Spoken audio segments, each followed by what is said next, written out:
Bonjour à tous. Alors nous faisons cette petite vidéo parce que j'ai vu, alors vous savez que je prends beaucoup de temps à lire vos commentaires le soir, hein, c'est vraiment une partie agréable. Je voulais vous remercier pour tous vos commentaires, toute cette bienveillance et tout. C'est très, enfin, ça me touche beaucoup, ça me fait super plaisir et ça m'encourage encore plus à faire des vidéos, du coup à vous partager des choses. Du coup, j'ai relevé quelques-uns des commentaires similaires qui demandaient une visite de la forge.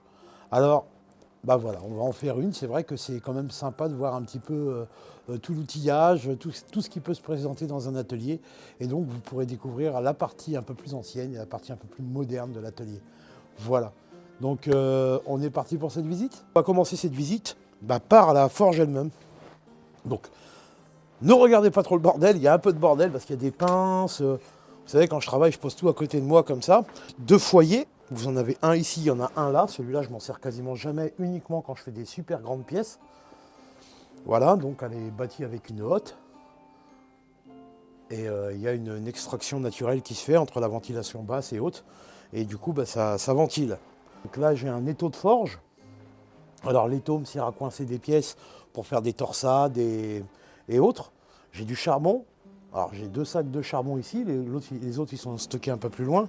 Ici j'ai 2 bacs à huile, un tout petit bac à eau pour les trompes sélectives, un gros bac à eau qui me sert aussi au cas où il y aurait un départ de feu, chose qui, quand c'est maîtrisé, il n'y a pas de danger. Alors ça c'est mon flux, hein, c'est du borax. C'est du borax, donc ce qui va me permettre de faire des soudures à la forge. Donc de faire ce qu'on appelle du damas ou une soudure toute simple pour assembler 2 pièces à la forge. Donc là, moi, je prends gros volume, hein, avec la petite cuillère qui va bien pour saupoudrer. Alors, donc ici, vous avez divers marteaux. Alors, qui présentent des formes différentes, marteau tranchet, à boule avec des pointes et tout. Alors, c'est ceux que j'utilise le moins souvent, parce que je ne tape pas particulièrement avec ceux-là. C'est vraiment dans des cas précis que vous l'avez vu que j'ai utilisé celui-là récemment. Mais sinon, c'est pas ceux que j'utilise le plus. Ensuite, ici, vous avez le panneau Gemelloise que j'ai reçu du département, hein, en tant qu'ambassadeur. Alors là, ici, c'est mini-moi. En dessous, vous avez différentes pinces. Alors là, c'est une pince de maréchal Ferrand, mais qui est très pratique pour certaines prises et tout ça. Donc, il y a plusieurs pinces différentes. Là, vous avez le petit extincteur. Alors, mes statues que j'aime beaucoup. En fait, ce sont des statues que j'achète sur divers lieux, brocantes, en ligne ou quoi. Et présentent des défauts, elles sont soit cassées ou quoi, et je les refais. Vous voyez, celle-là de Padre Pio, il manquait la main. La main était cassée, j'ai refait la main entièrement. Alors en fait, c'est les marteaux que j'utilise le plus pour le travail. Donc il y a le 10 kg, alors tu vois, je l'utilise pas vraiment. Là, il y a le 2,5 kg, le 5,5 kg. Celui-là, c'est un 2 kg. Celui-là, c'est un 750 grammes. Là, ici, vous avez une enclume de cordonnier. Alors, je m'en sers surtout, c'est pour les rivets, quand il faut rifter à des endroits qui ne sont pas trop accessibles. Ensuite, à côté de la bannière, là, vous avez une masse d'armes. Vous avez une masse d'armes. Alors, c'est pas moi qui l'ai réalisé. C'est quelque chose que j'ai trouvé en brocante, j'ai trouvé sympa pour décorer un peu. Là, ici, c'est pas moi qui l'ai réalisé, c'est une épée décorative. C'est l'épée de Saint-Louis. Donc je la trouvais classe ici avec les fleurs de lys et tout, je trouve ça super. Là vous avez la fameuse canne-épée qu'on a réalisée ensemble. Et lui il m'accompagne maintenant depuis quelques temps. C'est Alfred. Alors, il a eu plusieurs tenues différentes. Il porte l'armure romaine. Une armure romaine que j'avais réalisée il y a très longtemps. À partir parce que j'ai réussi à en avoir une qui était vraiment réelle. Et du coup je m'en suis servi comme matrice pour pouvoir refaire. Je ne suis pas fabricant d'armure, donc pas du tout, j'étais pas équipé pour, j'en ai fait une fois, j'en ferai pas d'autres parce que c'est un boulot vraiment à part entière. Mais voilà, donc Alfred, qui est présent ici. Là vous avez la statue, c'est ce que je vous expliquais tout à l'heure, vous voyez, elle a été brisée ici, la tête elle était carrément cassée et tout. Je l'ai entièrement refaite, mais il faut encore que je fasse la peinture. Et donc voilà, ça trône dans mon atelier, j'aime beaucoup. À côté vous avez Jeanne d'Arc. C'est pareil, là il faudrait que je répare au niveau de la pointe au-dessus. Je vais me décaler pour la lumière. Voilà, vous avez la petite statue de Jeanne d'Arc. Vous avez ce qu'on appelle un tas. Le tas avec une matrice interchangeable, donc je peux retirer ça et mettre celui-là à la place. Vous voyez, hop, on peut mettre celui-là à la place dedans. Et vous voyez la pièce qui vient dedans, ça c'est ce que j'ai coupé dans un rail de chemin de fer. Et ça me permet d'étirer, et puis ça me permet de travailler sur l'œil d'une hache ou quoi, ou autre. Alors ici, nous avons la grosse enclume, 155 kg, avec le tranchet dessus, que je peux remplacer par d'autres pièces, hein, que je mets dans le trou dans le hardy. Ici, vous avez pareil, un petit tas à étirer. Hein, c'est juste un bout de ferraille, en fait, enclipsé dedans, comme ça. Comme quoi, on n'a pas besoin d'une réelle enclume. Hein. Je pourrais travailler 100% avec ça. Vous avez une partie droite, une partie un peu arrondie, parfait. Et puis, ma fameuse enclume, celle que vous voyez tout le temps quand je travaille. Hein, c'est une enclume de Maréchal Ferrand qui fait 120 kg et que j'aime beaucoup. Alors, là, je viens de vous montrer la partie que j'aime le plus dans l'atelier. C'est vraiment la partie où tout se crée, en fait, où tout le travail est fait vraiment avec l'intensité à la main. C'est ma partie la plus sacrée de l'atelier. Dans l'autre partie de l'atelier, donc juste derrière, en fait, c'est plus, on rentre dans un temps un peu plus moderne. On est obligé de s'adapter aussi avec son temps par rapport à une certaine productivité. On n'a pas le choix, surtout quand on vit de ce travail. On ne peut pas se permettre de travailler tout 100% à l'ancienne. C'est impossible dans le monde dans lequel on vit. Il faudrait vraiment, ça ferait des prix beaucoup trop chers par rapport au temps passé.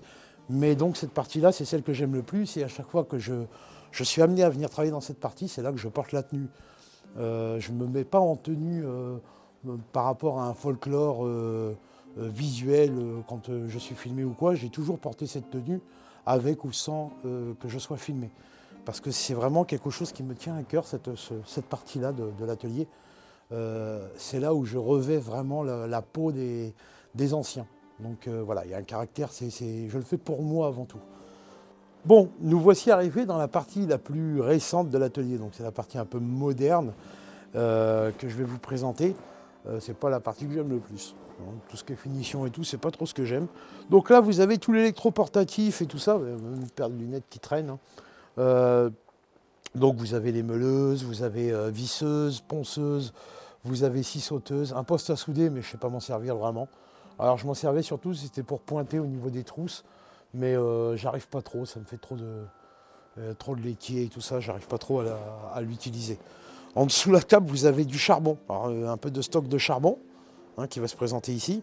Vous pouvez voir, c'est des sacs de charbon, voilà. Là ici, vous avez un petit stock de tout ce qui va être bois de cerf, cornes de vache. Ça, c'est de la corne d'antilope. Donc vous avez diverses... pour faire des plaquettes et tout ça, donc vous avez diverses choses ici. Ça, c'est un four de trempe. Je m'en sers pas. Je m'en suis servi une fois. C'était pour tester. C'était un investissement qui ça m'a coûté plus qu'autre chose. C'était pour tester, soi-disant que c'était waouh, c'était super, mais en fait, c'est pas plus précis que de forger comme on fait, que de tremper comme on fait. Donc j'en ai fait l'expérience avec, mais ouais, non, j'aime pas. Alors ça, vous vais vous demander ce que c'est. Eh bien, c'est ma petite forge portative. C'est ce que j'utilisais quand j'allais sur les marchés et tout ça. Vous savez, je ne peux pas venir avec une grosse forge pour forger et tout ça, avec la grosse enclume et tout. Et donc, je m'étais fabriqué, donc c'est entièrement fait maison, vous voyez, c'est une boîte de conserve. Et je me suis entièrement fabriqué une forge portative. Ce qui me permettait de forger sur les événements des petits clous et tout ça, en faire des petites épées et tout pour faire des pendentifs. Et voilà, donc je vous montre un petit peu le système. Alors, je vous explique comment c'est fait. Hein. À l'intérieur, là, ce que vous voyez ici, c'est uniquement du plâtre de Paris, une petite boîte qu'on peut acheter partout. Dans les supermarchés, ils en vendent, hein, c'est des boîtes d'1 kilo. Et mélangé avec du sable à lapin, donc du sable très fin. Voilà, mélange 50-50, on fait tirer, et puis voilà. Alors ici, vous voyez, il y a une petite entrée, il y a un trou qui mène à l'intérieur, parce que tu vois mon doigt, Hugo. Là, vous voyez, il y a un trou dedans, voilà. Et j'ai juste à poser une lampe à souder. Donc c'est vraiment pas un truc de fou. Donc ça me permettait de pouvoir chauffer des pièces, parce qu'ici, ça va emmagasiner la chaleur, et du coup, ça va augmenter la température. Donc ça fait comme une mini forge à gaz, hein, juste avec un brûleur, et donc ça me permettait de chauffer des petits clous, des petites pièces, quoi. Si jamais une vidéo tuto sur la mini forge à gaz vous intéresse, n'hésitez pas à le mettre dans les commentaires, car il y a énormément de choses à savoir, notamment les règles de sécurité. Et c'est assez sympa de faire ça sur place. Voilà, petite forge à gaz improvisée. Et du coup, j'avais ça avec. Alors, je vous montre. Hein. Hop. Alors, une enclumette. Petit, ce qui remplace l'étau que j'ai là-bas, taux de forge, pour serrer les pièces et les passer à la lime. Alors, tout autour, voilà, j'en ai plus beaucoup, mais hein, il en reste une ici. Mais tout autour, j'avais tout plein de lime. Mais je m'en sers pour autre chose. J'avais tout plein de lime, mon petit marteau. Et ça, c'est de la peau de lapin. Comme ça me permettait de le coincer dans mes jambes pour pouvoir taper. Voilà, donc c'était ce que j'utilisais sur les expos pour pouvoir fabriquer sur place. Alors ça, j'utilise pour la sculpture du bois et tout ça. Alors il y a des fraises différentes et tout. Voilà, j'utilise ça pour la sculpture. Ça, c'est une machine à affûter. Alors, c'est pas ce que je me sers le plus. Vous voyez, ça a pris la poussière et tout ça parce que je m'en sers pas beaucoup. Mais c'est très pratique. Vous savez, si vous vous déplacez, s'il y a des gens qui veulent faire affûter leur couteau et tout, c'est quand même sympa. En plus, vous avez un guide et tout, c'est assez sympa. Vous avez la scie à ruban. Bah, le ruban il a cassé donc je m'en sers pas. Parce que racheter des rubans et tout, il faut y penser et tout ça. Puis en plus c'est pas donné. Le petit poste à pyrograver, donc ça c'est pour la pyrogravure. Donc ce que vous pouvez retrouver sur les couteaux de table, les petites pyrogravures que je fais à la main dessus, c'est fait avec cet outil-là. Alors, une petite ponceuse stationnaire, donc c'est très pratique pour faire les plaquettes, pour que les plaquettes, vous savez, quand je prends du bois de serre ou quoi, pour que ça soit bien plat, pour pouvoir bien plaquer sur les manches des couteaux. Ben, ça c'est quand même assez pratique, vous posez dessus puis ça ponce quoi. Alors ici la grosse perceuse à colonne, qui est très pratique, hein, qui permet de percer les plaquettes et tout ça pour pouvoir rifter les manches. Toujours du bordel, mais c'est organisé parce que je sais où tout se trouve. Alors là c'est une boîte où c'est que des stylos, des feutres, vous voyez, du blanco, il y a tout plein de choses ici. Diverses pinces. Là c'est mon gros étau. Alors celui-là, il va me servir, oui, il est esquinté quand même, mais il va me servir pour plein de choses, bloquer une pièce dedans pour la poncer, et ainsi de suite. Là, vous avez une autre petite ponceuse stationnaire, donc ce côté-là excentrique et ce côté-là un petit peu style backstand. Toujours pareil pour le bois ou pour le nettoyage d'une lame, c'est très pratique. Alors là, vous avez des mélanges en fait, c'est des choses que je réalise moi-même. Hein. Donc là, c'est pour, teinter le bois, et c'est que des trucs naturels, hein. Vous avez de la broue de noix, vous avez de la térébenthine, des mélanges d'huile de lin. Vous voyez ici vous avez de la cire d'opercule. Hein, la cire d'opercule qui va me permettre de créer mes cires. La cire pour le bois, faire des cires et tout ça, donc que je réalise entièrement moi-même. À la frotte, donc qui va permettre de faire briller les lames ou de faire les finitions pour l'affûtage. Alors au-dessus vous avez des disques et tout ça, enfin il y a un peu de tout. Alors ça c'est une petite meule qui permet de dégrossir des fois des angles pour des pièces et tout ça. Alors, c'est quelque chose que je me sers quasiment jamais. Ici vous avez mon stock de peau de lapin, de cuir, c'est du cuir de lapin. Une grosse corne de chèvre juste au-dessus. La paracorde qu'on a coupée l'autre fois avec la canne épée. Alors ça c'est le matériel à Hugo, je le déplace un peu. Cette mallette là, c'est la machine pour tester la dureté de l'acier. Vous savez, après la trempe, on teste la dureté de l'acier pour savoir si notre acier est très dur ou non. Hein, c'est important. Donc ça calcule en HRC. Donc c'est sur l'échelle de Rockwell. Et donc voilà, vous pouvez avec ça je teste la dureté de l'acier. Donc savoir si c'est un acier qui est un peu plus tendre qu'un autre ou quoi. Ça ici là-dedans, c'est la machine de Bell pour tester les tranchants, pour savoir si mon tranchant est très haut ou très bas, donc s'il a besoin d'être plus affûté ou pas. Donc voilà, ça c'est la machine de... Donc c'est très moderne, hein, mais c'est pratique. Ça, tout le monde connaît, hein, il n'y a rien de spectaculaire, mais je m'en suis plus servi pour des essais. C'est un thermomètre laser qui monte jusqu'à 1400 degrés au niveau de la température pour pouvoir gérer les différentes variations de température. Voilà. Donc là, vous avez les paires de gants, masques, stock de lunettes. Alors, les lunettes de protection, moi, je m'en sers beaucoup, c'est quand je vais disquer. Vous savez, quand j'ai besoin de couper un bout d'acier et tout, parce que vraiment, ça part en gerbe dans tous les sens. C'est pas contrôlé. Au backstand, j'en utilise pas, mais parce qu'elles sont toujours dans le même sens et du coup, on sait comment se positionner. Mais sinon, c'est important de se protéger. Là, c'est quelques outils que j'ai déjà terminés en forge et qui demandent à être terminés. Donc là, j'ai énormément de ponçage dessus, j'ai les émoutures à finir. Bon, ça c'est mon livre, vous le connaissez. Apprends à forger avec Rubéus. Alors, il est là. En fait, il est toujours dans l'atelier. Celui-ci, c'est pour vous le présenter. Bon, maintenant, je vous présente un petit peu le côté backstand. Donc, c'est la partie que j'utilise le plus. Mais voilà, ici, j'ai une forge à gaz. Alors, j'ai acheté ça pour le tester.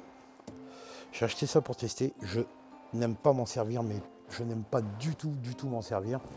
Ça se contrôle mal, le feu. Alors, ça consomme beaucoup de gaz. Donc, c'est vraiment, ça chauffe fort.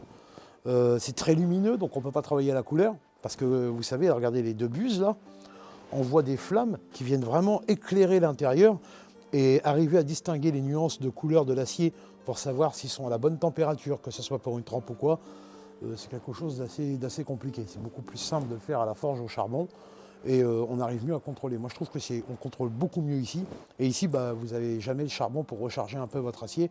Donc on perd beaucoup plus de carbone dans notre acier en utilisant ce genre d'outil. Et puis ça chauffe toute la pièce plutôt que de chauffer par partie. Enfin bon, c'est beaucoup utilisé aujourd'hui, mais moi j'aime pas. Je m'en suis servi une fois, je crois 2 fois maximum. C'était vraiment pour faire des essais, tester. Et c'est pas ce que j'aime le plus. Ici vous avez le backstand. Donc le backstand c'est quoi? En fait c'est une ponceuse stationnaire, c'est ce qui va remplacer la lime. Hein, le travail de la lime pour faire les émoutures, nettoyage de lame et tout ça.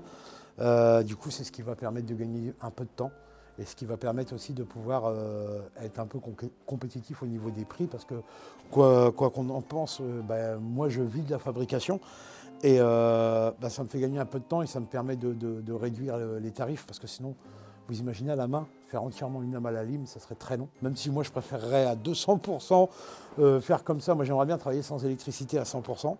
Mais vous savez, dans l'époque où on vit, c'est un peu plus compliqué. Donc là, vous avez différentes bandes au-dessus. Vous avez des grains différents. Vous avez des grains qui vont très haut, hein, en grain 600. Vous avez même des bandes en liège. Là, vous avez du gros grain, très gros grain. Qu'est-ce que je peux dire d'autre? Ah oui, là, cette partie-là, en fait, ce backstand est quand même, c'est un super modèle. Il est démontable. Donc là, si j'enlève cette partie-là, je peux mettre cette partie-là, hop, voilà. Après la poussière aussi. Je m'en suis pas servi. Je m'en suis servi il y a longtemps parce que j'ai pas refait de rasoir et tout ça depuis un moment. Vous savez, les coupe-choux. Et ça, en fait, c'est une roue de contact. Hein, comme vous voyez, c'est de la fabrication maison. Et en fait, cette roue de contact, elle me permet de faire des émoutures creuses. Donc vraiment avec le creux de l'émouture pour tout ce qui va être rasoir, vous voyez, coupe-choux et tout. Ce qui est vachement pratique. Et donc là, ici, vous avez mon bac à eau pour refroidir. Ici, vous avez mon stock d'acier. Alors, c'est un mélange de tout. Hein. Vous avez de l'acier de coutellerie, vous avez des lames d'amortisseur des lames d'amortisseur de ressort, des ressorts d'amortisseur. Vous avez un petit peu de tout là-dedans. Et ça, c'est mon gros bac à huile pour tremper les grosses pièces. Voilà, c'est de l'huile végétale. J'espère que cette petite visite vous aura plu. Puis moi, ça me fait plaisir de partager tout ça avec vous, de vous faire découvrir mon univers. Hein, parce que vous me voyez toujours ici en train de fabriquer ici. Il y a des montages quand même qui sont réalisés pour pas que ça soit trop long non plus.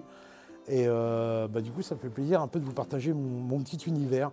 Et voici où je passe 90% de mon temps. Voilà, dans mon petit atelier. Merci à tous d'avoir regardé la vidéo et que Dieu vous bénisse les amis.